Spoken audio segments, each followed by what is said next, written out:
Council under fire again over care homes top-up. Shropshire Council is continuing to set a standard rate of payment to care homes so low that no homes in the county can provide adequate care at the rate, it has been claimed. Demands for top-up funding from relatives are therefore inevitable and unlawful, according to campaigner Glyn Banks. He said he had asked one of the county's MPs, Philip Dunn, to seek a public inquiry into Shropshire Council's adult social care funding policy, but Mr Dunn had declined.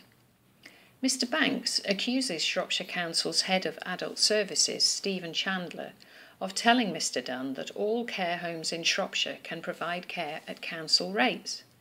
I have repeatedly requested a list of care homes in Shropshire which are currently providing care at the council's standard rate, says Mr Banks, who goes on to accuse Mr Dunn of unwillingness to confront the issue of systematic financial abuse of the elderly and their relatives by the council. Clearly, he wants to take what the council says at face value and to believe that having carried out a review of its own policy, as requested by the Ombudsman, the council is now acting lawfully despite all the evidence to the contrary. Heather Osborne, Chief Executive of Age Concern Shropshire, Telford and Wrekin, has been quoted in the press as saying, "Unfortunately, the price that the council is prepared to pay does not reflect the cost of the vast majority of care homes in Shropshire. This means, once their own funding runs out, a top-up is almost inevitable." And a Shropshire legal expert is urging elderly people and their families to fight against wrongfully imposed care charges. Nicola Hawes of Wace Morgan Solicitors says that hundreds of care home residents may be affected by Shropshire Council's unlawful actions. "We are dealing with more and more cases where elderly people and their families feel threatened into paying additional care costs when their own money runs out," she says.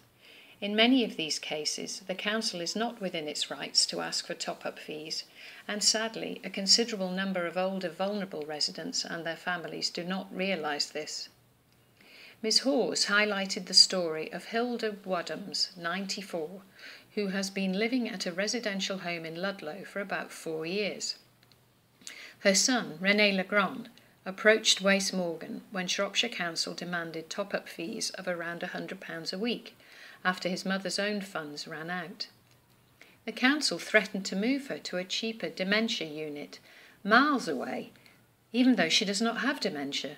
But we were ultimately successful in challenging this, arguing that the authority had a legal duty to meet the full cost of care fees, where the needs of the individual warrant it, and there is nowhere cheaper that can meet their needs in the same way, he said. The outcome was that Shropshire Council eventually agreed to meet the full fees, and most importantly, for Mrs Wadhams and her family, she did not have to move. Mr Legrand said, "It was an inexcusably despicable proposal by the local authority to move my mother to a dementia unit in order that the fees would correspond to their totally inadequate cap." Nicola Hawes said Wace Morgan had a specialist elderly care department, including some staff who were members of the National Solicitors for the Elderly Association. The number is 01743 280 100, or follow the link online to Wace Morgan.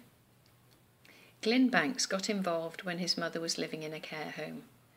The story is told on this website, toxic2pups.wordpress.com.